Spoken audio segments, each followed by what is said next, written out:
നിങ്ങൾ ആരാ സിനിമയിലെടുത്താ? നിങ്ങൾ ആരാ സീരിയൽ സിനിമയിലെടുത്താ? നമുക്ക് എന്താ കാര്യം? അല്ല, നിങ്ങൾക്ക് തരാമെങ്കിൽ നിങ്ങൾക്കൊക്കെ അഭിനയിക്കാമല്ല. എന്റെ തൊലി കറുത്തതാ, കാണാൻ ഒരഴകില്ല. നമ്മുടെ നാട്ടിൽ നമുക്ക് എവിടെയും നടക്കാം, ഒരു കുഴപ്പവുമില്ല.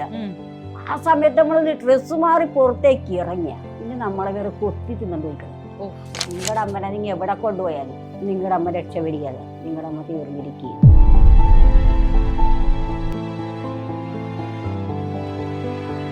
ഞാനൊരു നേരം കഴിക്കണ 13 ഉളിയേ അറിയാ.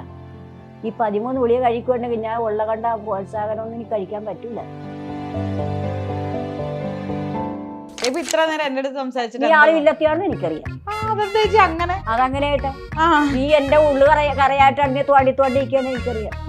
നിന്റെ തോണ്ടൽ നിന്റെ കയ്യിൽ ഇരിക്കുകയാണ്, എന്നോട് വേണ്ട. സത്യരാധിക്കാരോട് ഞാൻ പറഞ്ഞിട്ടുണ്ട്, ആക്ഷൻ ക്യാമറ കത്തൊന്നും എന്നോട് പറയരുത് കേട്ടോ. പൃഥ്വിരാജ് നമ്മുടെ ഒരു മകനാണ്. എന്താ ആന്റി വിളിക്കുന്നത്? മോളേന്റി എന്നാണോ വിളിക്കുന്നത്? മോളിന്നില്ല, തള്ളേന്നില്ല. തള്ള പറഞ്ഞിട്ട് കർത്താവ് തീറ്റ പറയണതേ പറയല. കറിവേപ്പില, പച്ചമുളക്, കുറച്ച് പച്ചമുളകും അതും ഇടണം. അത് നീ അല്ലേ കറി വെച്ചത്? കുറെ കടുക് വിട്ട് എല്ലാ ഓഡിയൻസ് എല്ലാരും കേട്ടേക്കണം. അവള് പറഞ്ഞ കറിവേപ്പ് കേട്ടണം. ചട്ടി വെക്കുക, തീ കത്തിച്ചിട്ടില്ല. തൊട്ട് പറഞ്ഞു അടിച്ചു കൊള്ളിഞ്ഞ വേണ്ട. Hi, hello, welcome. Saina south പ്ലസിന്റെ എല്ലാ സബ്സ്ക്രൈബേഴ്സിനും welcome to Mollywood mix with Meenakshi. അപ്പം ഇന്ന് മോളിവുഡ് മിക്സിൽ എൻ്റെ ഗസ്റ്റ് ആയിട്ട് എത്തിയിട്ടുള്ളത് നമ്മുടെ സ്വന്തം മോളി ചേച്ചിയാണ്. മോളി കണ്ണമാലി, അത് സ്നേഹത്തോടെ ആൾക്കാർ വിളിക്കും എന്താ, ചാളവേരി. അപ്പൊ ചേച്ചി, വെൽക്കം ടു ദ ഷോ. ഇപ്പം പ്രേതങ്ങളുടെ കൂട്ടം എന്ന് പറയുന്ന സിനിമയുടെ വിശേഷം മെയിൻലി പങ്കുവയ്ക്കാനായിട്ടാണ് ചേച്ചി ഇവിടെ എത്തിയിട്ടുള്ളത്. അപ്പം എന്താണ്, നമുക്ക് ക്യാരക്ടറെ പറ്റി സംസാരിച്ചുകൊണ്ട് തുടങ്ങാം. അതെ, എനിക്ക് എന്താ പറയാ, എനിക്ക് നമ്മുടെ മക്കളാ ഇതിൻ്റെ അകത്ത് അഭിനയിച്ചിരിക്കുന്നത്. സത്യം പറഞ്ഞ ഇവിടെ സ്വന്തം മക്കൾ തന്നെ അഭിനയിച്ചിരിക്കണം. അവർക്കിടെ ഒരു സ്നേഹത്തിന്റെ കൂട്ടായ്മ തന്നെയാണ് ഈ ഒരു പ്രേതങ്ങളുടെ കൂട്ടം എന്ന് തന്നെ പറയാം. കാരണം ഇവര് ഒരുപാട് കഷ്ടപ്പാട് ഇപ്പോഴും പെട്ടോണ്ട് തന്നെ ഇരിക്കണത് ഈ പടം ഒന്ന് പുറത്തിറക്കാൻ വേണ്ടി. കാര്യം അഭിനയിച്ച് കാശ് മേടിച്ചിട്ട് പോണതല്ല, നമുക്കൊക്കെ അഭിനയിച്ച് കാശ് മേടിച്ചിട്ട് വീട്ടിൽ പോവാം. നമുക്ക് ഇതിനെപ്പറ്റി പുറകേക്ക് ചിന്തിക്കേണ്ട കാര്യം നോക്കില്ല. സിനിമ റിലീസ് ചെയ്താലും കൊള്ളാം, ചെയ്തില്ലും കൊള്ളാം, വേലെടുക്കുക, കൂലിമടിക്കുക, വീട്ടിൽ പോവുക. ഞാൻ അങ്ങനെയുള്ള വ്യക്തിയല്ല. എന്നെ സംബന്ധിച്ചിടത്തോളം എനിക്ക് അങ്ങനെയുള്ള കാര്യങ്ങൾ എനിക്ക് ഇഷ്ടമുള്ള കാര്യമല്ല. കാരണം എൻ്റെ കൂടെ ഒരാളുണ്ടെങ്കിൽ അയാൾ രക്ഷപ്പെടണം എന്നുള്ളൊരു എൻ്റെ ഉള്ളിലുണ്ട്. ഇപ്പൊ ഇത്രയും സുഖമില്ലാഞ്ഞിട്ട് ഞാൻ വന്നേണ്ട കാര്യം, ആ മക്കള് എല്ലാവർക്കിടെയും കൂടി സഹകരണം കൊണ്ടാണ് ഈ പടവറം പിടിച്ചെടുക്കണം. തന്നെ ചേച്ചി അങ്ങനെ ഒറ്റ ടേക്കിൽ ഓക്കെ ആയിട്ട് ചേച്ചിക്ക് വർക്ക് ചെയ്യാനായിട്ട് ഏറ്റവും സുഖമായിട്ടുള്ള ഒരു ഡയറക്ടർ ആരാ ചേച്ചി? എനിക്ക് അങ്ങനെ മിക്ക എല്ലാത്തിലും ഞാൻ അങ്ങനെയൊക്കെ തന്നെ, എല്ലാത്തിലും. പിന്നെ ഇതാണ് സത്യരാധിക്കാരോട് ഞാൻ പറഞ്ഞിട്ടുണ്ട്, ആക്ഷൻ ക്യാമറ കത്തൊന്നും എന്നോട് പറയരുത് കേട്ടോ. എല്ലാരും പറയാ പുള്ളിക്കാരോടൊക്കെ അങ്ങനെ ഞാൻ പറഞ്ഞിട്ടുള്ളതാണ്. പുള്ളിക്കാരൻ അത് എപ്പോഴും ചാനലിലൊക്കെ പറഞ്ഞു അല്ലേ. അപ്പൊ സത്യനന്ദിക സാർ എന്ത് മറുപടി തന്നത് കേട്ടപ്പോ ഇരിക്കുക ഇതാ. പക്ഷെ പുള്ളിക്കാരോട് ആരും അങ്ങനെ പറയല, പറഞ്ഞിട്ടില്ല. പറയാൻ പറ്റുമോ? ഇത്ര വലിയ ഒരു അത് ചേച്ചിക്ക് മാത്രമുള്ള ഒരു ഫ്രീഡം. പക്ഷെ അതിനകത്ത് എന്താണ് ഭക്ഷ്യത്തൊന്നും ഇരിക്കല്ലോ. കാരണം എനിക്ക് എന്നെ സംബന്ധിച്ചിടത്തോളം ഇവിടെ നേരെ വയ്ക്കുവോ ഒക്കെ എനിക്ക് ഇഷ്ടമുള്ള കാര്യമല്ല. അപ്പൊ നമ്മളിങ്ങനെ നേരത്തെ അഭിനയിച്ചോണ്ടിരിക്കുന്ന സമയത്ത് നമ്മള് കലാകാരന്മാരാണ്. എല്ലാവരും എന്നോട് ചോദിക്കാറുണ്ട്, മോൾ ചേച്ചി അങ്ങനെ സിനിമയിലൊക്കെ അറിയും. ചോദ്യമാണ്, ആ ചോദ്യത്തിനൊക്കെ മറുപടി കൊടുക്കണ്ടത്. നിങ്ങളൊക്കെ ആരാ സിനിമയിലെടുത്താ? എടുത്തവര് അങ്ങനെയൊക്കെ ചോദിക്കുക ആൾക്കാർ ചോദിച്ചിട്ടുണ്ട് ഒത്തിരി. കാരണം ഞാൻ മുമ്പ് ശ്രീന സീരിയലിൽ പോയിക്കൊണ്ടിരിക്കുന്ന സമയത്ത് ഞാൻ സീരിയലിൽ പോകണം, ഞാൻ ബസ്സിനായി പോണത്. അപ്പൊ കായംകുളത്തുനിന്നാണ് ഒരു സ്ത്രീ കയറി കേട്ടാ.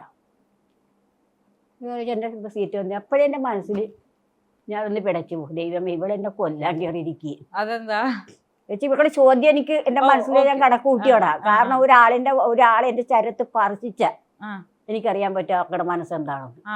കറണ്ട് പിടിക്കുക, ഞാൻ പിടിച്ചെടുക്കും. അങ്ങനെ സ്വഭാവം എനിക്കുണ്ട്. ഇപ്പൊ ഇത്ര നേരം എന്റെ അടുത്ത് സംസാരിച്ചിട്ട് ഈ ആളില്ലത്തിയാണെന്ന് എനിക്കറിയാം. അങ്ങനെ അതങ്ങനെയായിട്ട് നീ എന്റെ ഉള്ളു കറയായിട്ടാണ് തോണ്ടിയിരിക്കുകയെന്ന് എനിക്കറിയാം. ഞാൻ കരയിക്കുന്നു കരയിപ്പിക്കലല്ല, എന്റെ ഉള്ളിരിക്കടെ പോരാൻ വേണ്ടി നീ ഇങ്ങനെ നഗരിട്ട് അതുകൊണ്ട് ഞാൻ നീ ഇല്ലെത്തിയ നിന്റെ തോണ്ടല് നിന്റെ കയ്യിരിക്കുകയാണ്, എന്നോട് വേണ്ട. അപ്പം ഞാൻ എൻ്റെ മനസ്സിൽ ഞാൻ വിചാരിച്ചു ഇപ്പോൾ എന്തെങ്കിലുമൊക്കെ പറയും ഇവളാണ് കാണാൻ കൊള്ളാം കേട്ടോ, ഇച്ചിരി ചരിവൊക്കെ ഉണ്ട്, എല്ലാം കൊണ്ടൊക്കെ കാണാൻ കൊള്ളാവുന്നൊരു പെൺകുട്ടിയാണ്. ഇവിടെ എടുത്ത് വയ്ക്കടേ, നിങ്ങളാരാ സിനിമയിലെടുത്താ? ഉടനെ ചോദിച്ചു. ഇവരോട് ചോദിക്കേ, നിങ്ങളാരാ സീരിയൽ സിനിമയിലെടുത്താ? നമ്മൾ എന്താ കാര്യം, ഞങ്ങളെപ്പോഴുള്ള ആൾക്കാർക്ക് സീൻ വരാൻ പാടില്ലേ? ഞാൻ സിനിമ ഡയറക്ടർ ചെയ്യട്ടെ, അത് സീരിയൽ ഡയറക്ടർ ചെയ്യട്ടെ, അപ്പം വിളിക്കാം. അല്ല നിങ്ങൾക്ക് തരാമെങ്കിൽ നിങ്ങൾക്കൊക്കെ അഭിനയിക്കാമല്ലോ. അപ്പോൾ ഞാനിങ്ങനെ നോക്കിയപ്പോൾ ഡ്രൈവറൊക്കെ എനിക്കിട്ട് നോക്കി ചിരിച്ചു കേട്ടോ, ആയിട്ട് കണ്ണുകൊണ്ട് കാണിക്കാൻ നടനം കൊടുക്കുന്നു. അവാ മകളെ, എനിക്ക് ഒരു കാര്യം പറയാനുള്ളു. എൻ്റെ തൊലി കറുത്തതാ, കാണാൻ ഒരഴകില്ല, ഒരു അഭിനയിക്കാൻ സന്മനസ് എനിക്കുണ്ട്. ഞാൻ ഏത് കഥാപാത്രം ചെയ്താലും അഭിനയിക്കാനായിട്ട് തന്മയത്വം കഴിവിൻ്റെ ഈശ്വരനുണ്ട്. ഞാൻ അതാണ് അഭിനയമാണ് കാഴ്ച വെക്കണം, അഴകല്ല കാഴ്ച വെക്കണം. എൻ്റെ കാരണന്മാർ പറയാറുണ്ട് അഴക് പഠിച്ചിട്ട് കല്ലിൽ ചോറാകൂലെന്ന്. അഴകിൻ്റെ പുറകിൽ ഞാൻ പോകാറില്ല മകളെ, അധ്വാനത്തിൻ്റെ പുറകിൽ ഞാൻ പോകാറുള്ളത്. ഇത്ര നീ അറിഞ്ഞാൽ മതി, ഞാൻ അറിവുള്ള ആൾക്കാർക്ക് ഇന്ന് അറിഞ്ഞിട്ടും വന്നു പറഞ്ഞു. ഇതാണ് ഞാൻ പറഞ്ഞ മറുപടി. കൊള്ളാം ചേച്ചി, തഗ് മറുപടി. അപ്പോഴേ ഞാൻ ചോദിക്കട്ടെ, ഇപ്പം ഒരു നടിയായതിനു ശേഷം ചേച്ചി പുറത്തൊക്കെ ഇറങ്ങുമ്പോഴത്തേക്കും ഏറ്റവും ഇഷ്ടപ്പെട്ട ഒരു കാര്യവും അതുപോലെ തന്നെ ഇത്രയും ഫെയിം വേണ്ടായിരുന്നു എന്ന്, ഞാൻ ഇത്ര ഫേമസ് ആവണ്ടായിരുന്നു എന്ന് തോന്നുന്ന എന്തെങ്കിലും റീസൺസ് ഉണ്ടാവുമല്ലോ? എന്നെ സത്യമായിട്ട് ഞാൻ പറയുന്ന നടിയായതാണ് ഈ ഏറ്റവും വലിയ തലവേദന എന്ന് പറയുക. കാരണം എന്നറിയാ, ഒരു മരണാവശ്യത്തിൽ പോകാൻ പറ്റൂല, ഒരു അടിയന്തരത്തിൽ പോകാൻ പറ്റിയല്ല. എങ്ങനെ പറഞ്ഞാൽ നമ്മളിപ്പോ നമ്മുടെ നാട്ടിൽ നമുക്ക് എവിടെയും നടക്കാം, ഒരു കുഴപ്പവുമില്ല. ആ സമയത്ത് നമ്മൾ ഡ്രസ്സ് മാറി പുറത്തേക്ക് ഇറങ്ങിയ പിന്നെ നമ്മളെ വേറെ കൊത്തി തിന്നു പോയിക്കളി. ഇന്നലെ സംഭവിച്ചത് തന്നെ കാര്യം. എന്നെ അവിടെ ആദരിക്കാൻ വന്നു, ഞാൻ ആദരണം കഴിഞ്ഞു. അവിടെ നിന്നിട്ട് അവിടെ വന്ന് പങ്കെടുത്ത കൊച്ചു മുതൽ വലുത് വരെ ഒരു മണിക്കൂറോളം ഫോട്ടോസ് ഇറങ്ങും.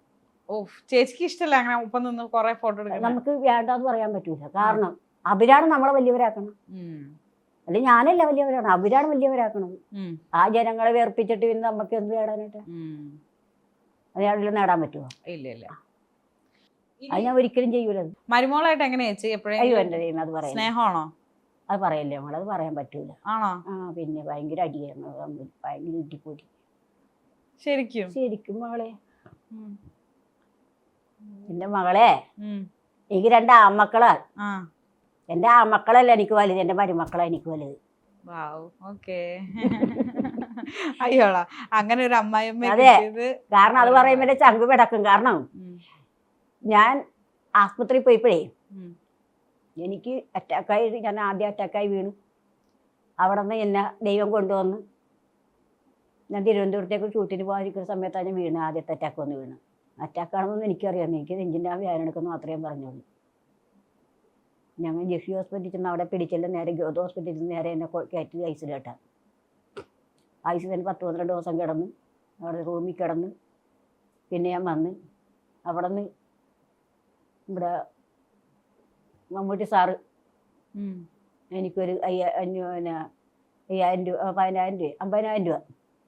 50,000 രൂപ എനിക്ക് കൊണ്ടുവന്ന് എനിക്ക് തന്നായിരുന്നു, എനിക്ക് കൊടുത്തു വിട്ടായിരുന്നു. ഞാൻ ഇതെല്ലാം കിടന്ന് എന്നെ സഹായിച്ച അവിടെ കൂടുതലും സാറാണ്. 50,000 രൂപ എനിക്ക് തന്ന്. പിന്നെ സാറ് എന്നെ കൊണ്ട് ഓപ്പറേഷൻ ചെയ്യാന്നൊക്കെ പറഞ്ഞു, എൻ്റെ ഹാർട്ടിൻ്റെ ഓപ്പറേഷൻ. പക്ഷെ ഹാർട്ടിൻ്റെ ഓപ്പറേഷൻ ചെയ്ത് കിടക്കാനുള്ള സിറ്റുവേഷൻ അല്ല ഞാൻ. കാരണം ഞാൻ അത്രയും വലിയ മഹാകോടിയായ വീട്ടിലല്ല കിടക്കണം. എനിക്കുള്ള 2 മുറി, ഒരു അടുക്കളയും ഒരു ആളും ഉള്ളത്. അതിൻ്റെ അകത്ത് ഞങ്ങൾ 10 അംഗങ്ങളാണ് താമസിക്കണം. അപ്പോൾ നമ്മൾ ഇതൊക്കെ ചെയ്തിട്ട് വരുമ്പോഴേക്കും അതിൻ്റെ ഉള്ള അടച്ചുറപ്പുള്ള റൂമൊക്കെ ആയിരിക്കണം. നമുക്കതൊന്നുമില്ല. ഞാൻ 2 വ്യാരക്കിടാങ്ങളുടെ നടുക്കാണ് ഞാൻ കിടക്കുന്നത്. എൻ്റെ അപ്പുറം ഇപ്പം 2 വ്യാരക്കിടാങ്ങളുണ്ടാവും എനിക്ക്. ആ സ്ഥലത്തിന് കിടക്കാൻ പറ്റുമോ? പറ്റൂല. അപ്പോൾ അതുകൊണ്ട് ഓപ്പറേഷൻ അങ്ങനെ മാറ്റി വെച്ച്. അത് കഴിഞ്ഞതിന് ശേഷമാണ് ഞാൻ പിന്നെയും ജോസഫിലേക്ക് അടുത്ത് എന്നെ കൊണ്ടുവന്ന് ഗവത ഹോസ്പിറ്റലിൽ കൊണ്ടുവന്ന് കയറ്റി. 2-3 ദിവസം കഴിഞ്ഞപ്പോൾ എൻ്റെ മൈൻഡ് മാറാൻ തുടങ്ങി.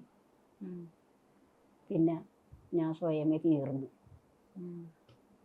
ശ്വാസം കിട്ടാതെയൊക്കെ ആയി. 7ൻ്റെ അന്ന് ഡോക്ടർ പറഞ്ഞു എന്തോരം ഇടാൻ മതി. അപ്പം മാൻ പറഞ്ഞു എൻ്റെ അമ്മയുടെ ചരന്തോ കുത്താനോ പൊളിക്കാനോ നിൽക്കണ്ട, എൻ്റെ അമ്മനെ ഒന്നും ചെയ്യണ്ട പേര് വീട്ടിൽ തന്നിരുന്നു. എൻ്റെ അമ്മനെ ഞാൻ വേറെ ഹോസ്പിറ്റലിൽ കൊണ്ടുവന്നപ്പോൾ ഡോക്ടർ പറഞ്ഞു, നിങ്ങളുടെ അമ്മനെ നിങ്ങൾ എവിടെ കൊണ്ടുപോയാലും നിങ്ങളുടെ അമ്മ രക്ഷപ്പെടിക്കാതെ നിങ്ങളുടെ അമ്മ തീർന്നിരിക്കുകയും നേരെ വീട്ടായിട്ട് കൊണ്ടുപോയിക്കുമെന്ന്. അത് കൈൻഡ് ഓഫ് മരണത്തെ നേരിട്ട് കണ്ട ഒരു സിറ്റുവേഷൻ അല്ലേ? അതെ, തീർച്ചയായിട്ടും. ആ കൊണ്ടുവരെ എൻ്റെ മക്കള് എന്നെ കൊണ്ടുപോയത് നേരെ മെഡിക്കൽ ട്രസ്റ്റിലോട്ടാണ്. ആ മെഡിക്കൽ ട്രസ്റ്റിലോട്ട് പോണ സമയത്ത് ഇവിടെ 1 ലക്ഷം രൂപ പറ്റി 7 ദിവസം കൊണ്ട്. അത് കഴിഞ്ഞിട്ടായി എന്നെ നേരെ മെഡിക്കൽ ട്രസ്റ്റിലോട്ട് കൊണ്ടുപോകണം. എൻ്റെ കയ്യിൽ സമ്പാദ്യം ഒന്നുമില്ല. കടത്തിൻ്റെ പുറത്ത് കടമായിട്ട് നിൽക്കുന്ന ടൈമാണ് ഞാൻ. എൻ്റെ പട്ടയം കൂടി പണയം വെച്ചിരിക്കുന്ന ടൈമിനാണ്.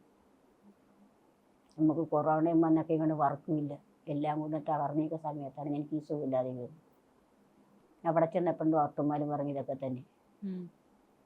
പരമാവധി കഴിവും ഞങ്ങൾ നോക്കാം, ധൈര്യം പറയല, എല്ലാം ദൈവത്തിൻ്റെ കയ്യിൽ പ്രാർത്ഥിച്ചെന്ന് മാത്രമേ പറഞ്ഞു. എനിക്ക് ഓർമ്മ വീണ ഏടിൻ്റെ അന്ന്. അപ്പം എൻ്റെ മകൾ ലൈഫ് പരിപാടി വിട്ട് എൻ്റെ അമ്മയെ സഹായിക്കാമെന്ന്. അത് കണ്ട് ദൈവദൂതനെ പോലെ വന്നതാണ് ഫിറോസ് കുന്നുംപുറ. ആ മകനെ അപ്പം ഇട്ട് കൊടുത്ത് 2 ലക്ഷം രൂപ എൻ്റെ മകൻ്റെ അക്കൗണ്ടിലേക്ക്. പിന്നെ നിങ്ങളെപ്പോഴും ഒരുപാട് ജനങ്ങൾ, എന്നെ സ്നേഹിക്കുന്ന എന്നെ ആരാധിക്കുന്ന എൻ്റെ ഒരുപാട് ജനങ്ങൾ അതീക്കട ഒക്കിലൊതുങ്ങുന്നത് പോലെ എൻ്റെ അക്കൗണ്ടിലേക്ക് ഇട്ട് കൊടുത്ത് 1-2 പൈസ കൊടുത്തിട്ടില്ല ഞാൻ ഇന്നിവിടെ ജീവിച്ചിരിക്കണം. എനിക്ക് 2 വാക്ക് നിൻ്റെ മുമ്പിലൊന്ന് പറയാനും ആളൊരു ശക്തി തന്ന എൻ്റെ അമ്മ മാതാവിൻ്റെ അനുഗ്രഹം, ഈശോൻ്റെ അനുഗ്രഹം കൊണ്ട് മാത്രം ഞാൻ ഇരിക്കണം. ഇന്ന് എവിടെ പോയാലും ഒരു പിടി മുറുക്കിനെ എന്നെ മുറുക്കി പിടിച്ചിട്ടുണ്ടെങ്കിൽ ഞാനിപ്പോൾ ഇവിടെ ഇരുന്നപ്പോഴും ഞാൻ എൻ്റെ മാതാവിന് മുമ്പിൽ സമർപ്പിച്ചുകൊണ്ടാണ് ഞാനിപ്പോൾ മകളോടാണ് ഇപ്പോൾ സംസാരിക്കുന്നത്. കാരണം ഞാൻ ഇന്നിപ്പോൾ ഇവിടെ വരാനായിട്ട് എനിക്ക് അത്രയും പറ്റാത്തൊരവസ്ഥയിൽ കഴിഞ്ഞുകൂടിയ ആളാണ് ഞാൻ. അത്രയും പറ്റുന്നില്ലായിരുന്നു എനിക്ക്, അത്രയും തളർന്ന് കിടക്കണമായിരുന്നു ഞാൻ എത്തേണ്ട അടുത്ത് എത്തണം. ഞാൻ മാതാവിനോട് ചോദിച്ച ചോദ്യം, അമ്മ ഞാൻ പോകേണ്ട അടുത്ത് എനിക്ക് പോകണം, ഞാൻ ചെല്ലാതിരുന്നാൽ എന്ത് ചെയ്യും? എന്നെ അങ്ങോട്ട് എത്തിച്ച ഞാൻ ചോദിച്ച ചോദ്യം എന്നൊന്ന് അങ്ങോട്ട് എത്തിച്ച ഞാൻ ചെല്ലട്ടെ. ഞാനൊരു നേരം കഴിക്കണ 13 ഗുളിക അറിയാ. ഈ 13 ഗുളിക കഴിക്കുന്നുണ്ടെങ്കിൽ ഞാൻ ഉള്ള കണ്ട പ്രോത്സാഹനമൊന്നും എനിക്ക് കഴിക്കാൻ പറ്റൂല. പിന്നെ കഴിക്കാം, ഒരു ദിവസം 2-3 കോഴിയുടെ വെള്ള കഴിക്കാൻ തോർത്ത് പറയുന്നുണ്ട്. മാതള നാരങ്ങ അതൊക്കെ എനിക്ക് അറപ്പാണ്, ഞാൻ കഴിക്കൂല സാമാനം, എനിക്ക് അറപ്പണ സാധനം. പിന്നെ ആപ്പിള് അതൊക്കെ തിന്നാത്തോലരും ഉണ്ടാ. ചേച്ചി അത് കഴിക്കില്ലേ? എനിക്ക് പിള്ളേരൊക്കെ പൂളിക്കൊണ്ടിരുന്നു ഓടിയപ്പാ. അത് ശരി, അതൊക്കെ കഴിക്കണം, ആരോഗ്യം മെച്ചപ്പെടുത്തണ്ടേ. ഞങ്ങൾക്ക് ഞങ്ങളുടെ ചാളക്കറിന്റെ ചോറ് കൊടുക്കാം. ചാളക്കറിയും ചോറുമാണോ ഫേവറേറ്റ് മോളിയാൻറ്റി? എനിക്ക് ചാള ഭയങ്കര ഇഷ്ടമാണ്. ഞാൻ എന്നാ ഒരു കാര്യം ചോദിക്കാം. മോളിയാൻറ്റിയുടെ കണ്ണമ്മാലി സ്റ്റൈൽ ഫിഷ് കറിയുടെ റെസിപ്പി ഞങ്ങളുടെ ഓഡിയൻസിന് വേണ്ടിയിട്ടൊന്ന് പറഞ്ഞു കൊടുക്കണം. ചാളക്കറിയാണ് ഏറ്റവും കൂടുതൽ ഇഷ്ടപ്പെട്ട കറി എന്ന് പറഞ്ഞല്ലോ, അപ്പം ഞങ്ങൾക്ക് വേണ്ടി പ്ലീസ്. പിന്നെ എത്ര കാശ് ഞാൻ ചോദിക്കട്ടെ? കാശ് പറ, എന്നിട്ട് പറയാ. റെസിപ്പി എന്നാലേ തരുള്ളൂ. അമ്പടാ. പിന്നെ എനിക്കറിയാവുന്ന ഇതിൽ നിന്ന് ഡിഫറെന്റ് ആണോ പറയണം. ചട്ടി അടുപ്പത്ത് വെക്കുക, ഓയിൽ ഒഴിക്കുക, കടുക് ഇടുക, ഉലുവ ഇടുക, പിന്നെന്താ കറിവേപ്പില, പച്ചമുളക്, കുറച്ച് വറുത്തമുളക് അതും ഇടണം. ആന്റി കറക്റ്റ് പറഞ്ഞതാ ആന്റി. ഞങ്ങളൊക്കെ കറി വെച്ചത് കുറെ കടുക് വിട്ട് കേട്ടോളാം കേട്ടാ. എല്ലാ ഓഡിയൻസ് എല്ലാരും കേട്ടേക്കണം. അവള് പറഞ്ഞ കറിവേപ്പ് കേട്ടണം. ചട്ടി വെക്കുക, തീ കത്തിച്ചിട്ടില്ല. തൊട്ട് വെറും അടിച്ചോളൂ ഞാൻ, വേണ്ട മായിച്ചു കളയാ. ചട്ടി വെക്കുക, കടുക് ഇടുക, കുറച്ച് വെളിച്ചെണ്ണ ഒഴിക്കുക, കടുക് ഇടുക, ഉലുവ ഇടുക, കുറച്ച് കറിവേപ്പില ഇടുക, കുറച്ച് പച്ചമുളക് ഇടുക, കുറച്ച് ഉടക്കമുളകും വെച്ചിട്ട്. എന്തിനു വേണ്ടിയാ? കഴിഞ്ഞില്ല. എന്തിനു വേണ്ടിയാ? തീ പിടിപ്പിച്ചിട്ടില്ല. പറ, തരാം പറ. ഞാൻ തീ പിടിപ്പിച്ചതിനകത്തേക്കാണ് ആന്റി ചട്ടി കൊണ്ട് വെച്ചത്. അത് പറഞ്ഞിട്ടില്ല ഇവിടെ. എന്നാ പ്ലീസ് അതൊന്ന് ആഡ് ചെയ്യണം. തീ കത്തിക്കാണ്ട് നമ്മൾ ചട്ടി അങ്ങനെ പറയണം. ആദ്യമേ ഞാൻ അടുക്കളയിൽ കയറുന്നു, ലൈറ്റർ എടുക്കുന്നു, സ്റ്റൗവിന്റെ നോസിൽ തിരിക്കുന്നു, കത്തിക്കുന്നു, ചട്ടി വെക്കുന്നു, ഓയിൽ ഒഴിക്കുന്നു, കടുകിടുന്നു, ഉലുവ ഇടുന്നു. അപ്പൊ അതിങ്ങനെ പൊട്ടും. അന്നേരം ഇത്തിരി ഉള്ളി ഇടും. എന്നിട്ട് ഉള്ളി ഇങ്ങനെ ഇങ്ങനെ ഇട്ട് ഞങ്ങൾ അടിക്കും. അടിക്കും. എന്നിട്ട് പച്ചമുളക് കീറിയതിടും, കറിവേപ്പില ഇടും. പിന്നെ എന്തോ അമ്മ ഇടുന്നേ? അമ്മ ഒന്ന് പറഞ്ഞു കൊടുത്തേ. മീനല്ല ഇടുന്നേ, മീൻ ഇത് കഴിഞ്ഞാ ഇടുന്നേ. മറ്റേ സാധനം മുളക് പൊടി, മല്ലിപ്പൊടി, മഞ്ഞപ്പൊടി ഇതെല്ലാം കൂടെ ഇട്ടിട്ട് ഇങ്ങനെ ആദ്യമേ വേറെ ചട്ടിയിൽ അമ്മ ഇങ്ങനെ ഫ്രൈ ചെയ്യും. അതിങ്ങനെ ചൂടാക്കും. എന്നിട്ട് അതിനകത്തേക്ക് വെള്ളം ഒഴിച്ചിട്ട് അതിങ്ങനെ ആക്കും. എന്നിട്ട് ആ പേസ്റ്റ് ഈ ചട്ടിക്കകത്തോട്ട് ഇടും. എന്നിട്ട് അതെല്ലാം കൂടെ എനിക്ക് മീൻകറി വിശക്കുന്നു. എന്നിട്ട് ഇങ്ങനെ ഇങ്ങനെ ഇങ്ങനെ അത് ഇളക്കും. ഇളക്കിയിട്ട് കുറച്ചും കൂടെ വെള്ളം ഒഴിക്കും. എന്നിട്ട് പുളിയിടും. എന്നിട്ട് മീനിടും. എന്നിട്ട് വേവിക്കും. എല്ലാം കഴിഞ്ഞില്ലേ? അത് വേവിന്റെ കണക്ക് എനിക്ക് അറിയത്തില്ല. പക്ഷെ ഇങ്ങനെയാണ് ഞാൻ ഉണ്ടാക്കുന്നത്. ഞാൻ പൊട്ട് വെച്ച് തന്നതല്ലേ, ആ ബന്ധം വെച്ചെങ്കിൽ നമ്മൾ തമ്മിൽ ഇങ്ങനെ ഒരു ഇത് വേണ്ടായിരുന്നു. എന്റെ റെസിപ്പി എനിക്ക് പറഞ്ഞു തരായിരുന്നു. അല്ല, ഇനി ഇത്ര പറഞ്ഞു കഴിഞ്ഞപ്പോ ഞാനിഞ്ഞി പറയേണ്ട കാര്യമില്ലല്ലോ. തീയും കത്തിച്ച് കറിയൊക്കെ വെച്ച് ഞാൻ നാളെ കല്യാണമൊക്കെ കഴിച്ചു പോയി ആ വീട്ടില് കറിയൊക്കെ വെക്കുമ്പോ എന്നോട് ചോദിക്കും, ഓ ഇത്ര നല്ല മീൻകറി മോളെ നീ എവിടെന്നാ പഠിച്ചത്? അതാ ആ ചെക്കന്റെ ഗതികെട്ട നേരവും ആയിരിക്കും. അപ്പൊ ഞാൻ പറയും എനിക്ക് മോളി ആന്റി പഠിപ്പിച്ചു തന്നതാണ്.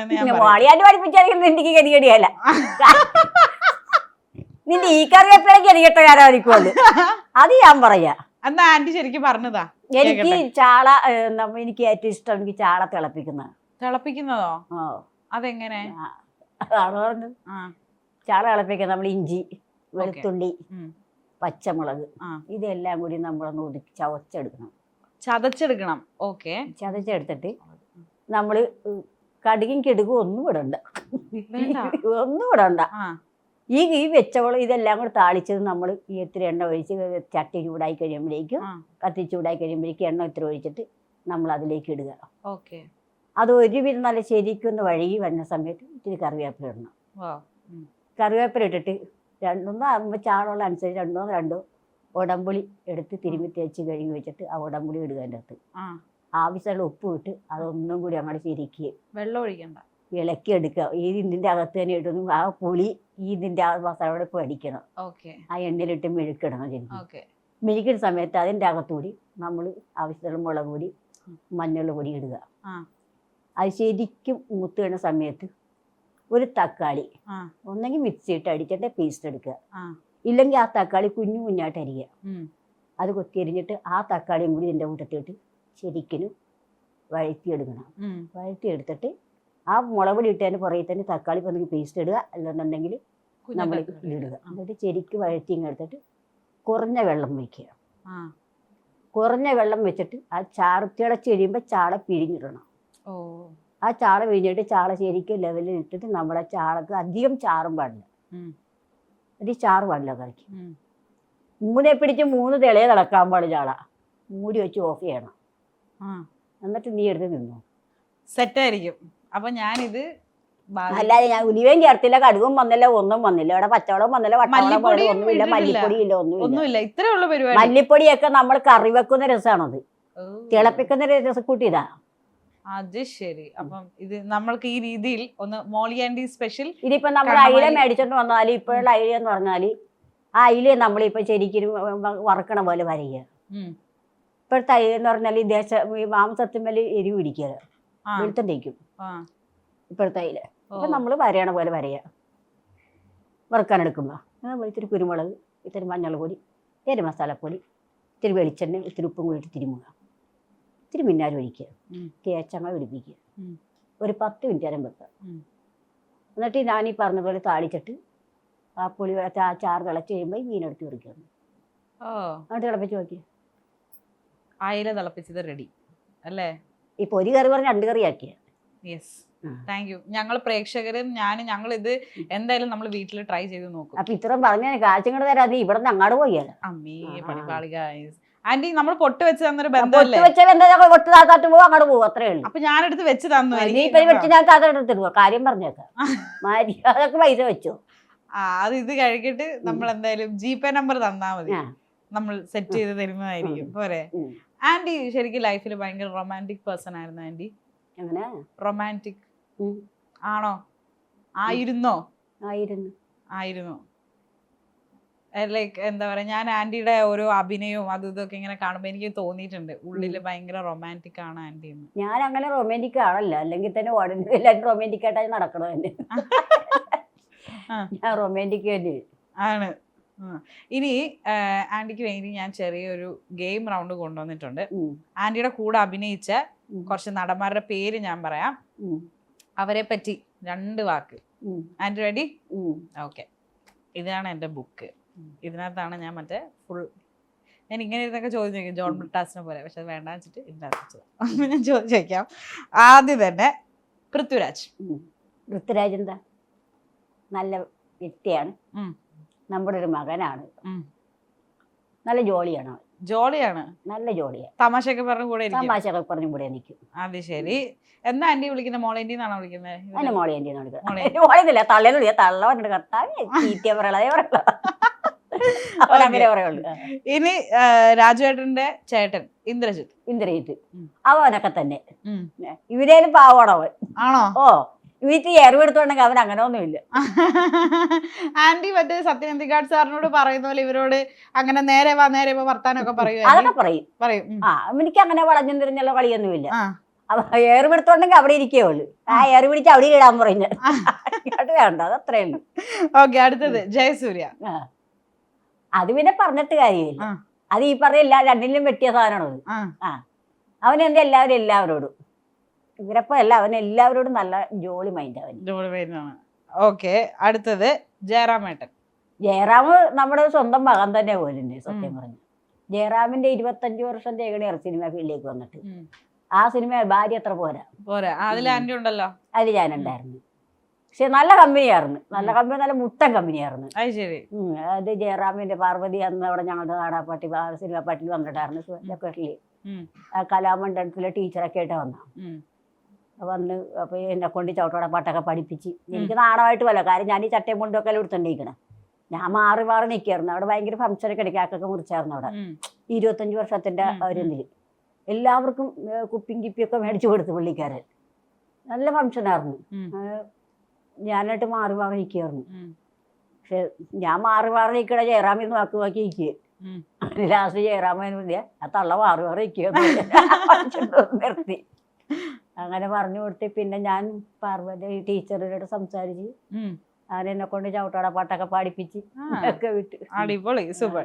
ഇനി അടുത്തത് ആന്റി ആദ്യമായിട്ട് സിനിമയിൽ അഭിനയിച്ച ആന്റിയുടെ ഹീറോ നിവിൻ പോളി. ആന്റിയുടെ ഹീറോ എന്ന് പറയാൻ പറ്റില്ല, ആന്റി അഭിനയിച്ച സിനിമയിലെ ഹീറോ നിവിൻ പോളി. അത് നമ്മുടെ കൊച്ചല്ലേ, നമ്മുടെ കൊച്ചാണോ അവൻ. അവൻ ആരോട് അങ്ങനെ ഇപ്പൊ എങ്ങനെയാണെന്ന് എനിക്കറിയില്ല. അവൻ ഞങ്ങളുടെ കൂടെ അഭിനയിക്കുന്ന സമയത്ത് നമ്മുടെ കൊച്ചി തന്നെയാണ്. ഒരു നല്ലൊരു നമ്മുടെ മകനെ പോലെ തന്നെ. അവന്റെ അപ്പുറത്തോടെ പോയല്ലോ. സ്വീറ്റ്.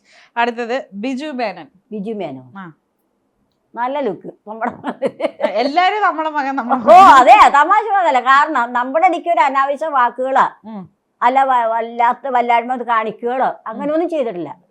കാരണം ഞാൻ വിജുവേന്റെ പടത്തില് പിന്നെ ഷെർലക് ടോംസ് അഭിനയിക്കാൻ പോയപ്പോഴേക്കും ഞാൻ പനി വന്നു. എനിക്ക് ഞങ്ങൾ ഷൂട്ടിന്റെ സമയത്ത് നല്ല മഴയുണ്ട്. ഞാൻ പനി വന്ന സമയത്ത് ഞാൻ നിന്ന് വിറക്കണേ. അപ്പൊ തന്നെ ഇവന് മരുന്നിനൊക്കെ പറഞ്ഞ് വിട്ടു. മറ്റേ കരിക്കും വെള്ളമൊക്കെ കൊണ്ടുവന്ന് തന്നെ ഒരു പണിയായിരുന്നു. ലാസ്റ്റ് പറഞ്ഞ് ഇനി ചേച്ചനെ നിർത്തേണ്ട, ചേച്ചനെ റൂമിലേക്ക് കൊണ്ടുപോയിച്ച് പറ്റാതെ പാടില്ലാതെ കിടക്കുക. ചേച്ചന് വേൾപ്പം റൂമിലേക്ക് കൊണ്ടുപോയിക്കും. പിന്നെ ഞാൻ ഒരാഴ്ച ലീവ് എടുക്കുക, 2 ദിവസം ലീവ് എടുക്കേണ്ടി വന്നേ. പറ്റില്ല, നല്ല പനിയായിരുന്നു. നല്ല എന്താ പറഞ്ഞ അവർക്കിടെ ആ ഒരു പെങ്ങളെ അല്ല ഒരു അമ്മനെ നോക്കുന്ന പോലെ നമ്മളെ കാണിയും നോക്കിയും ആ സിനിമ തീരണ വരും. നല്ലൊരു സഹകരണമായിരുന്നു ബിജു മേനോനായിട്ട് ഉണ്ടായിരുന്നത് അല്ലേ? ഓക്കെ. അവ ആന്റി നമ്മളെ ഇന്റർവ്യൂ ഇതാ ഇവിടെ കഴിഞ്ഞിരിക്കുകയാണ്. എന്താണ് ഇനി ഇറങ്ങാനുള്ള സിനിമകൾ? പ്രേതങ്ങളുടെ കൂട്ടം അല്ലാതെ? പ്രേതങ്ങളുടെ കൂട്ടം അല്ലാതെ വേറെ 2 കൂടെ ഒക്കെ ഇറങ്ങാനുണ്ട് മോളെ. അത് ഇവിടെ ഒന്നും അല്ല. ഒന്ന് തിരുവനന്തപുരത്തെ 2 നിൽക്കണം, പിന്നെ 2 പിന്നെ കിടക്കണ കോഴിക്കോടാ. അപ്പൊ ട്രിവാൻഡ്രം ടു കോഴിക്കോട് ഇങ്ങനെ ട്രാവൽ ചെയ്തല്ലേ? അപ്പൊ എന്തായാലും എത്ര വയ്യാണ്ടായാലും കുറച്ചു നേരം നമുക്ക് വേണ്ടി സ്പെൻഡ് ചെയ്ത് നമ്മുടെ സ്വന്തം കനിക മേനോന് ഞാൻ താങ്ക് യു പറയണം. ഇത് തന്നെ ഇന്നലെ അവിടെ ഞാൻ പറയില്ല പരിപാടിക്ക് വന്നപ്പോഴും ജഡി സാർ ഇത് തന്നെ പറയണത്, കനിക മേനോൻ. അതിന്റെ പേരങ്ങ് മാറ്റി മോളി കണ്ണമാലി മാറ്റി കനിക കണ്ണമാലി നാക്കി. ഇനി അതിന്റെ കുറ്റം കൂടിയേ ഉള്ളൂ. അപ്പം എന്തായാലും താങ്ക് യു സോ മച്ച് നമ്മളെ ഇന്റർവ്യൂ കണ്ടിരുന്നതിൽ. Aunty all the very best. എന്നും ഇതേപോലെ സന്തോഷമായിട്ടും ആരോഗ്യത്തോടെയും കൂടിയിട്ട് ഇരിക്കണം. പോമിഗ്രാനൈറ്റ് കഴിക്കണം, ആപ്പിൾ കഴിക്കണം, ചോറും ചാളക്കറിയും മാത്രമല്ല. ഓക്കെ, അപ്പൊ thank you so much. Thank you.